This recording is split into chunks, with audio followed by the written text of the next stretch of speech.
UP समाचार में आपका हार्दिक स्वागत है। चलिए नजर डालते हैं आज की टॉप 25 बड़ी खबरों पर। बरेली में बारिश, बलिया में नदी में 9 मकान समाये, लखीमपुर में मगरमच्छ गांव में पहुंचा जाल में फंसा अजगर। 71 शहरों में अलर्ट। यूपी में मानसून की रफ्तार फिलहाल सुस्त पड़ गई है। पश्चिमी यूपी के कुछ हिस्सों को छोड़कर प्रदेश के बाकी इलाकों में बारिश थम गई है। शनिवार सुबह 6:30 बजे बरेली में तेज बारिश हुई। वहीं लखनऊ, कानपुर और गोरखपुर समेत कई शहरों में बादल छाए रहे। तेज ठंडी हवाएं चलीं। उधर पहाड़ों पर हो रही लगातार बारिश से गंगा, घाघरा और सरयू समेत 10 नदियां उफान पर हैं। वाराणसी में घाटों की सीढ़ियां डूब गई हैं। मंदिरों में पानी घुस गया है। बलिया में सरयू नदी के कटान की चपेट में आकर एक ही दिन में 9 मकान नदी में समा गए, जबकि 100 से ज्यादा परिवार अपने घरों को छोड़कर सुरक्षित स्थानों पर जाने को मजबूर हो गए।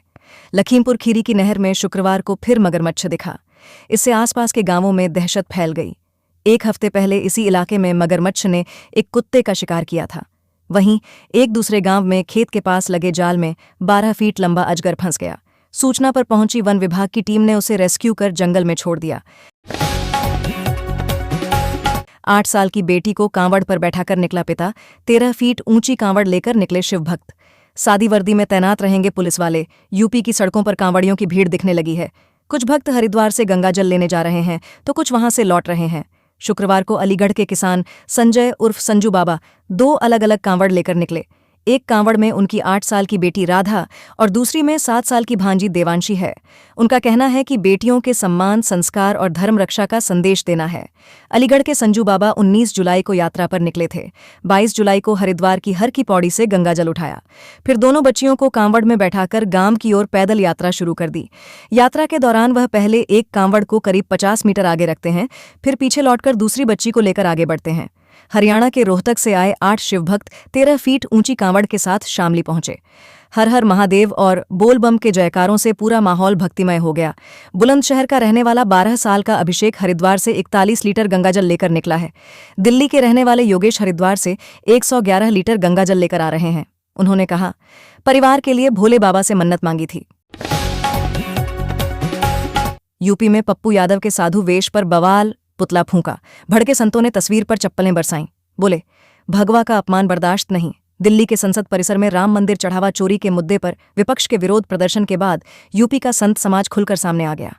मथुरा के गोवर्धन में साधु संतों ने पप्पू यादव का पुतला फूंका और उनकी तस्वीर पर चप्पलें बरसाईं। चित्रगुप्त पीठाधीश्वर स्वामी सच्चिदानंद महाराज ने उनकी संसद सदस्यता रद्द करने की मांग की। वाराणसी में अखिल भारतीय संत समिति के महामंत्री स्वामी जितेंद्रानंद सरस्वती ने कहा कि विपक्ष की राजनीतिक लड़ाई अपनी जगह हो सकती है, लेकिन साधु संतों का वेश धारण कर सनातन परंपरा का उपहास स्वीकार नहीं किया जाएगा।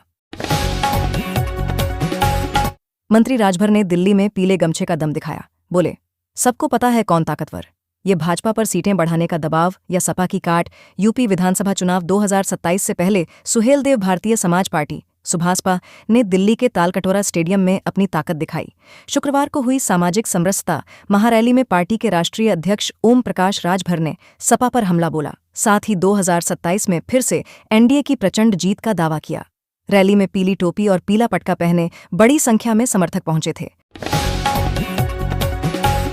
यूपी में महिलाओं बुजुर्गों को 1,500 रुपये पेंशन।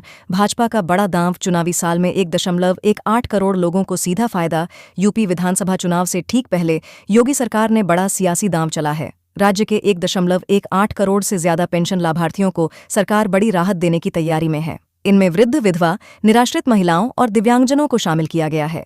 4 अगस्त से शुरू हो रहे विधानमंडल के मानसून सत्र में वित्त मंत्री सुरेश खन्ना वित्तीय वर्ष 2026 से 27 के लिए करीब 20,000 करोड़ रुपए का अनुपूरक बजट पेश करेंगे।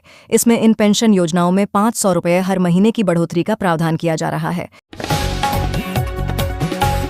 गाजियाबाद की दरोगा अस्मिता ने कॉमनवेल्थ में गोल्ड जीता।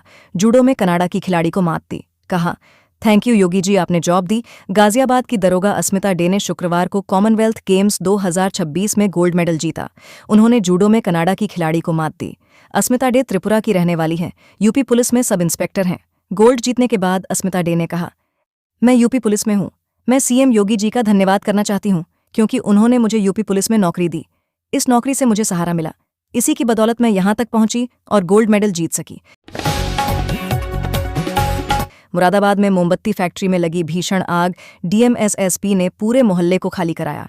6 घंटे चला ऑपरेशन। मुरादाबाद शहर में घनी आबादी के बीच सागर सराय मोहल्ले से सटी कृष्णा कॉलोनी में एक मोमबत्ती फैक्ट्री में शुक्रवार देर रात भीषण आग लग गई। शहर के घनी आबादी वाले इलाके में रात करीब 1 बजे अचानक भीषण आग लगने से हड़कंप मच गया। आग इतनी विकराल थी कि आसपास के घरों को भी उसने अपनी चपेट में ले लिया। इससे मोहल्ले में अफरा तफरी मच गई। मयूर इंटरनेशनल के नाम की इस फैक्ट्री में मोमबत्ती निर्माण और पैकेजिंग का काम बड़े पैमाने पर होता था। लखनऊ में बिजली संकट से मिलेगी राहत। ट्रांसफार्मर फूंका तो 5 से 10 मिनट में चालू होगी सप्लाई। लखनऊ में लंबे समय से चलते आ रहे बिजली संकट से राहत मिलेगी। अब सुविधा की जाएगी। यदि कोई बड़ा ट्रांसफार्मर भी फूंका तो 5 से 10 मिनट में बिजली सप्लाई चालू होगी। नोएडा की तर्ज पर शहर की बिजली व्यवस्था सुधरेगी। देवरिया में तड़तड़ाई पुलिस की गोलियां। यूपी पुलिस हाफ एनकाउंटर में 2 लुटेरे गिरफ्तार। देवरिया में भोर में पुलिस ने 2 लुटेरे गिरफ्तार कर लिए हैं। पुलिस की बदमाशों से मुठभेड़ खुकुंदू थाना क्षेत्र में हुई। गोली लगने के बाद एक बदमाश को मेडिकल कॉलेज में इलाज के लिए भर्ती कराया गया है। एसिड अटैक पीड़िताओं के लिए यूपी के मेडिकल कॉलेजों में बनेंगे एक्सीलेंस सेंटर। ये होंगी सुविधाएं। यूपी में एसिड अटैक पीड़िताओं के लिए 6 मेडिकल कॉलेजों में एक्सीलेंस सेंटर बनेंगे। सरकार ने व्यापक सहायता और पुनर्वास नीति लागू करते हुए मजबूत सुरक्षा दी है। इसमें 10 लाख तक क्षतिपूर्ति, मुफ्त इलाज, आवास और शिक्षा की गारंटी, बहुचरणीय सर्जरी से पुनर्वास तक की व्यवस्था होगी। यूपी में बिजली बिल की समस्याओं के लिए आज से स्पेशल कैंप। इन शिकायतों का होगा समाधान। यूपी में बिजली बिल की समस्याओं के लिए आज से विशेष कैंप लगाए जा रहे हैं। कैंप आज से 31 अगस्त तक लगाए जाएंगे। इन कैंप में बिल संशोधन, meter tariff, mobile number update से जुड़ी शिकायतों का समाधान किया जाएगा। इंटर कॉलेज के प्रधानाचार्यों को हाईकोर्ट से बड़ी राहत। नियुक्ति रद्द करने का फैसला पलटा। यूपी के इंटर कॉलेज के प्रधानाचार्यों को बड़ी राहत मिली है। हाईकोर्ट की लखू बेंच ने इंटर कॉलेजों में 2013 के विज्ञापन के क्रम में की गई प्रधानाचार्यों की नियुक्तियों को रद्द करने के फैसले को निरस्त कर दिया है। पत्नी ने रंगरलियां मनाने के लिए प्रेमी को बुलाया। विरोध करने पर 2 मासूम बच्चों को रात भर बाथरूम में किया बंद। मेरठ में एक महिला ने बॉयफ्रेंड संग मिलकर अपने ही बच्चों पर जुल्म ढाया। दरअसल बॉयफ्रेंड देर रात प्रेमिका के घर पहुंचा तो बच्चों ने घर में अनजान युवक को देखकर विरोध किया। इस पर मां ने प्रेमी संग मिलकर अपने ही दोनों बच्चों को 8 घंटे बाथरूम में बंद कर दिया। दिल्ली देहरादून एक्सप्रेसवे पर गाड़ियों की स्पीड लिमिट में बदलाव, जाने नई रफ्तार। दिल्ली देहरादून एक्सप्रेसवे पर सफर करने वालों के लिए एक जरूरी खबर है। एनएचएआई ने एक्सप्रेसवे पर गाड़ियों की स्पीड लिमिट में बदलाव कर दिया है। अब आप इस पर पहले जितनी रफ्तार में गाड़ियां नहीं दौड़ा सकेंगे। युवक ने पत्नी और 2 बच्चों की गोली मारकर की हत्या, फिर खुद को भी उड़ाया।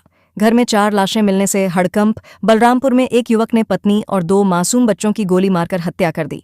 इसके बाद उसने भी खुदकुशी कर ली। चारों लोगों की लाश घर में मिलने से क्षेत्र में हड़कंप मच गया। सूचना मिलने पर पहुंची पुलिस ने सभी शवों को कब्जे में लेकर पोस्टमार्टम के लिए भिजवा दिया। यूपीएससी में 3 बार फेल। इंटरव्यू से पहले मां को खोया, फिर भी नहीं मानी हार। रूपल राणा कैसे बनी आईएएस। यूपीएससी 2023 में ऑल इंडिया रैंक 26 हासिल करने वाली रूपल राणा कैसे लगातार 3 नाकामियों और मां के निधन के बावजूद उन्होंने यह मुकाम हासिल किया।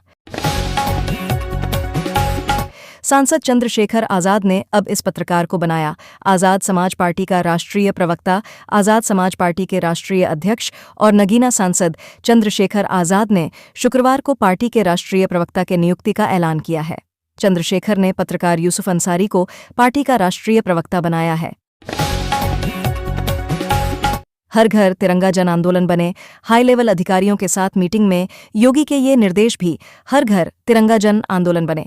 हर घर तिरंगा केवल एक अभियान नहीं, बल्कि राष्ट्र प्रेम, राष्ट्रीय ध्वज के प्रति सम्मान और देश के गौरवशाली इतिहास से जन जन को जोड़ने का राष्ट्रीय अभियान है। मीटिंग में योगी ने कई निर्देश दिए। प्रशासक बने प्रधानों को झटका। शिक्षा विभाग ने छीना ये काम। अभिभावक और सचिव को मिली जिम्मेदारी। प्रशासक बनने के बाद ग्राम प्रधानों से परिषदीय प्राथमिक व उच्च प्राथमिक स्कूलों में मिड डे मील के वितरण का भी काम छीन लिया है। अभी तक मिड डे मील के खाते का संचालन ग्राम प्रधान व स्कूल के प्रधानाध्यक्ष संयुक्त रूप से करते थे।